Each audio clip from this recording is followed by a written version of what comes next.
honestly, I didn't. I really didn't have a rough childhood. I really didn't. I mean, at one point, I think like the turning point for everything to where, shit kind of took a turn was I was 13. My best friend, we were walking the bus stop. She got hit by a truck, and at that point, kind of feel like everything just took a turn. Like everything just went to shit after that. It was weird. The next year, my mom got divorced, and then my brother got put into like he got like awarded the state and put in like foster care, and it was just from there, just anything that would comfort me and make me feel whole again. Just I was right there with it. And how old are you? I'm 30 years old. All right. So we're here with Andy, 30 years old. And yeah, when we just met, you said you just got out of jail. I literally just got out of jail. Fucking 31st, what did it say, 2nd? So I got out 2 days ago. They got me the day after Thanksgiving. And then I was put in the hospital December 16th. From December 16th till the 28th, I was in the ICU. I had pneumonia, I had double pneumonia and the flu. Okay. Usually I don't get sick, dude. That was crazy. It was so crazy to go from feeling like not ever being sick to not even being able to get up and take 2 steps to go to the bathroom. Like I felt like I was like an 8-year-old, 90 fucking just dying, dude. It was terrible. Yeah. And then on top of it, they had me shackled to a bed, and I had to ask every time I could go to the bathroom, and just to like watch like the body fat of my legs just day by day just like disintegrate. It was sad.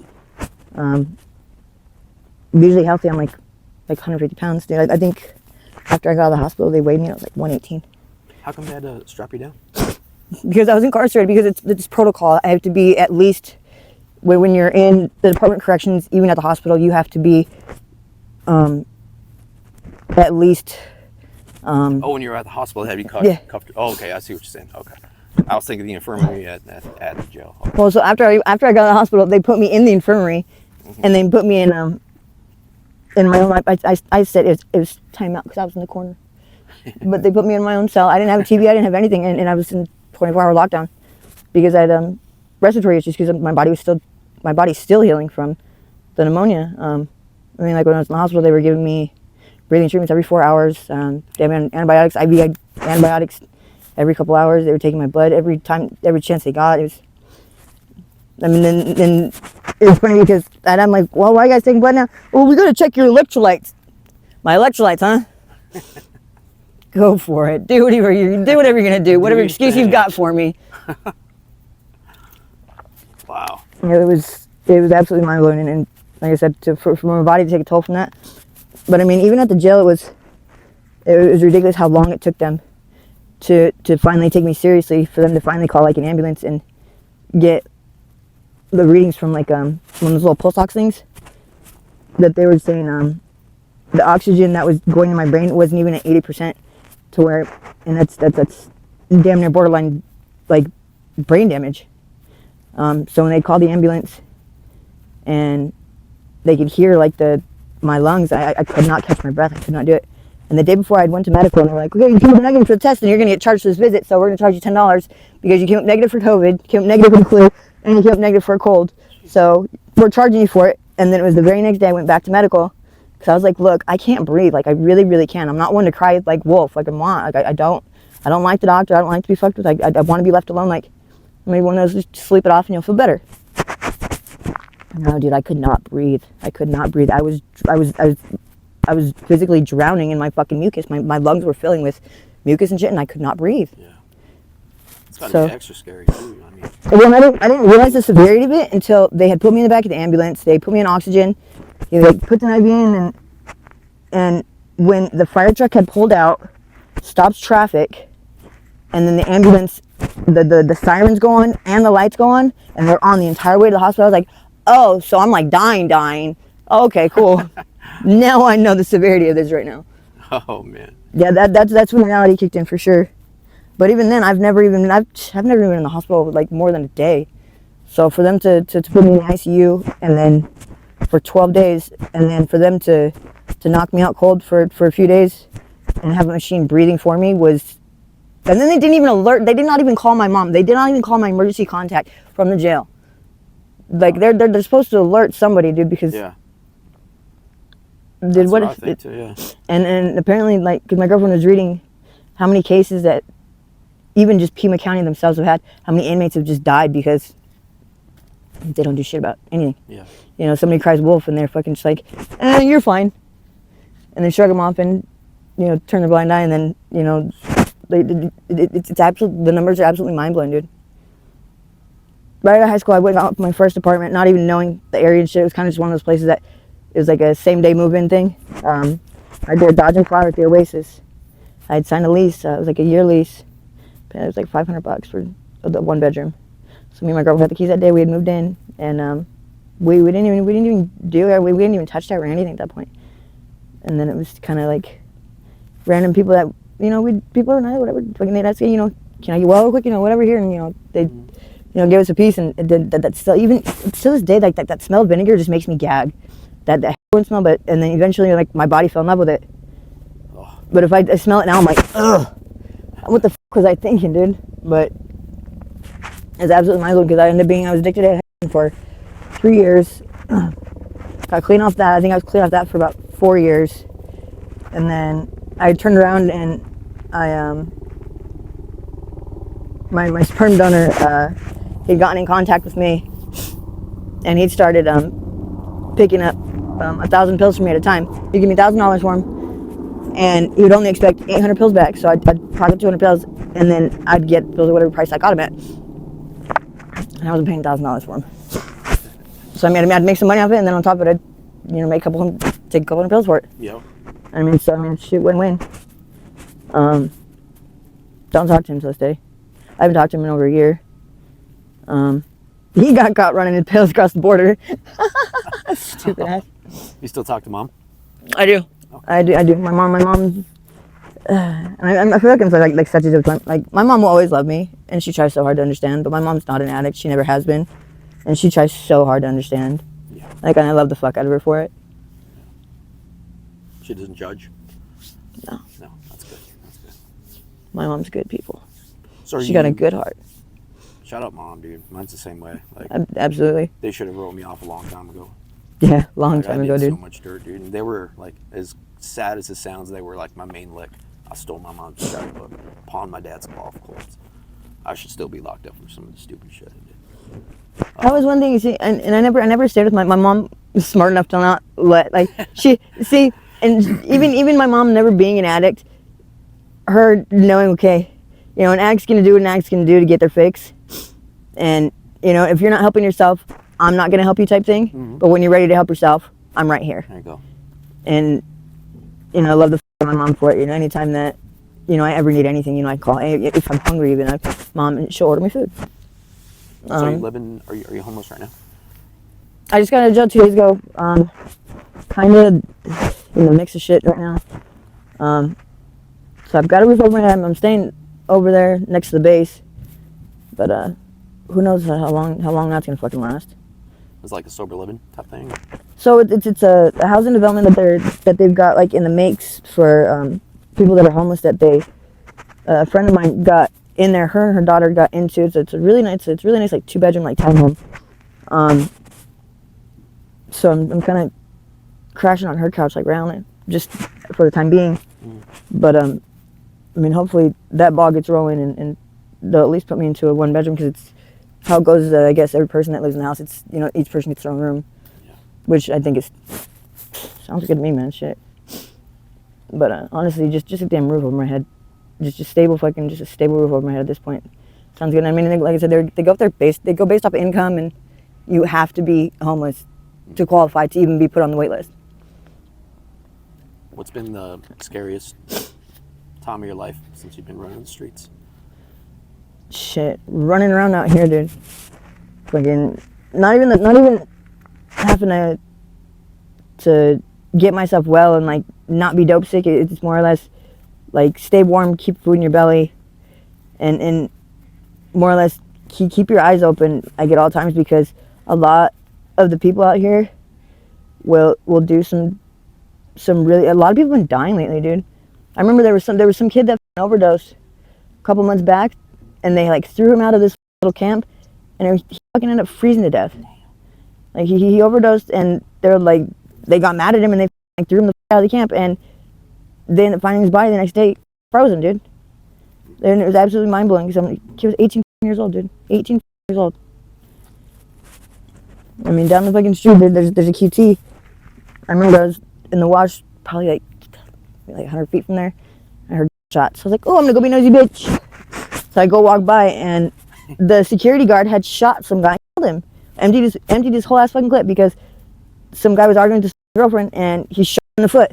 So the security guard comes out and just empties his clip and kills this dude. So I'm walking by, they're doing CPR on this dude. I go like plug my phone in next door, and I like come back, and they'd already put like a little black tarp up. Like, oh, the dude's dead. Simple as that, dude. And then I just found out right now, like, apparently they're probably one of the nicer, more soft-spoken people that are out here. Like more of the, not very many humble people are out here, but there's a buddy of mine that, let's say, I guess, who did they shot him? That somebody shot him? Somebody killed him of some sort, and it's all fishy, dude. I mean, there's so many deaths that happen, and then it's not even like natural. It's not even from like being cold and like being hungry and shit. Just people are just grimy, and it's just like I said, you gotta keep your eyes open. You really can't trust anybody out here. It's everyone's fighting for themselves. But in all reality, like, it's hard enough as it is, dude. Why are we fighting each other? Why not work together? Make shit a little bit easier. Since so much wild stuff happens every day, do you think you're kind of like calloused to it? Like, oh, this is crazy, and then you just keep going. Like, absolutely. It's probably not as life changing as one would think. Absolutely. Every day's a trip out here, I bet. Absolutely. Because at the end of the day, you got to worry about you. You have to keep your life going. You got to make sure that you're okay. You know, yeah, it's unfortunate. Shit happens to people, and under the circumstances, especially for whatever reason things happen. But like I said, at the end of the day, you've got to keep yourself protected. You've got to make sure that you're okay, and that you can survive at the end of the day, because it's your life, and ain't nobody gonna take care of you but you. And that's probably the saddest shit ever, dude. But I wouldn't wish the worst on anybody fucking. I wouldn't. My worst fucking enemy. I would never wish anybody having to fucking come out here. Like, I won't even live out here. Like, I'll come out here and visit my people and whatever, and then I'll remove myself, because I can't sleep out here. I can't close my eyes, dude. It doesn't sit well with me. I can't. I don't know. You just don't rest, because you're always on edge. That was me too. I was never homeless. It's shitty. Extended period of time. I just feel like do you're my fucking thing during tweaking. the day, and then I'd go to detox at night to sleep, eat a sandwich, Yep. and then leave and do my thing during the day, and just that cycle for a while. Mm-hmm. They've got a couple of rehabs and shit like that too. Or people that literally go there just fucking put food in their belly and to wash their ass, get some clean clothes, and then they leave and go do whatever they have to do to keep their fix or whatever. So you glad you're free? Fuck yeah, dude.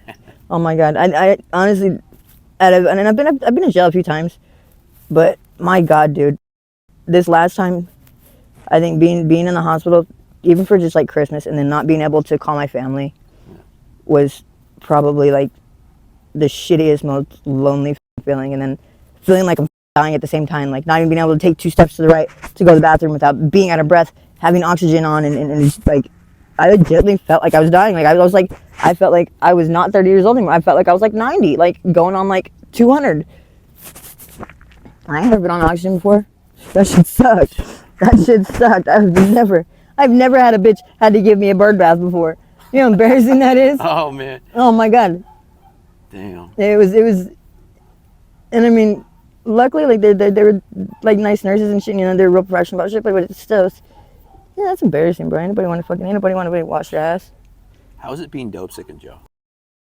That fucking sucked for the first fucking. So honestly, the first 2 days are the shittiest, just because they make you wait. They make sure your blood, like your blood pressure is through the roof. They make sure you are like dope sick before they give you Suboxone. But I mean, even last year, I remember I was in jail and they only gave you the Suboxone for like a week, and then they just cut you off. Okay. So now they give it to you the whole time you're there. Mm. But then when you get out, they don't give you a script or anything. So I'm like, what the f is the point of it? Like, wow. They should like at least, okay, this is your release date. Let's at least tape you the f off of it. Like, yeah. Or, you know, here's a list of resources. Go take your ass to one of them places and go get yourself a script type of shit. I'd rather be on a week taper versus on it for like 2 months. Yeah, no doubt. No doubt. I guess last 2 questions. Right. What's your plan? Keep my head above water, dude. Yeah. I need to go to the fucking doctor. I need to go get a breathing treatment. I need to go get, and then I need to go pick up prescription of my Suboxone, because I'm not trying to go back to these damn pills. I'm not trying to fucking go back and be dope sick and have to go back to this fucking life. It's amazing how, like, the different paths we cross. You know, I just left my house looking for an interview. I was going to take the day off today. I meet up with you. You just got out of jail. It's like, it's just a trip, dude. Like, Yeah. everyone has a story. Everyone has a story, man. I love getting these stories out there. Last question. Is there anything you want to say? Anything? Thank you for hearing me out. Yeah, absolutely. I appreciate you. Absolutely. You seem like you're good people, my dude, and then keep your head up. You'll be all right. So last question. Kudos to you. Yeah. Being able to get off shit, honestly. One day at a time, you know? Absolutely. Anything could happen in an hour. That part. So, keep your head up. Last question. What do you think people should know about homelessness or addiction that they might have wrong? Like common misconception, or what do you think they should know about this life? Not everybody's the same. More people out here. Not everybody's the same. Like you just said right now, you know, everybody's got their story, and it's crazy. Everybody's kind of story, you know, crosses, and everybody's paths are, you know, different, and everyone goes different directions and shit. We all end up crossing paths, you know. We all end up meeting, and you know, I believe I'm one of those people that, you know, you meet people for a reason, you know, that you benefit from them in somehow, some way, whether it be, you know, a couple weeks down the road, fucking something happens, and you're like, you know what? Hey, I remember when I talked to that dude. Like, you know what? You know, I remember he had said this. You know, probably shouldn't do this. You know, just little things. Just remember shit, dude. But not everybody's the same. I mean, a lot of these people are a piece of shit. Honestly, a lot of them will on your free pockets. They'll rob you. They'll take you for everything you have, and they don't give a shit. And it's sad. And it's really sad, because at the end of the day, we really don't have much as it is. We really don't. I mean, shit, we don't have a roof over our head. But you know, there still are good people. They really are. Absolutely. Solid right there. But they're really not everybody's as shitty as a lot of these people are, honestly. Yeah. And then it's really shitty to be surrounded by that many shitty people. But I mean, it is what it is, dude. Like it's kind of just how life works. Like I said, you meet everybody for a reason. I really do. I feel like you meet everybody for a reason. There's a reason behind everything. You learn something as long as you actually listen and pay attention. You'll learn something from everybody's story and what they've got to say. There's a reason you met them. Keep your eyes open, keep your ears open. Just pay attention and just listen, because in all reality, you know, for all you know, the dude walking down the street fucking just needed somebody to just talk to.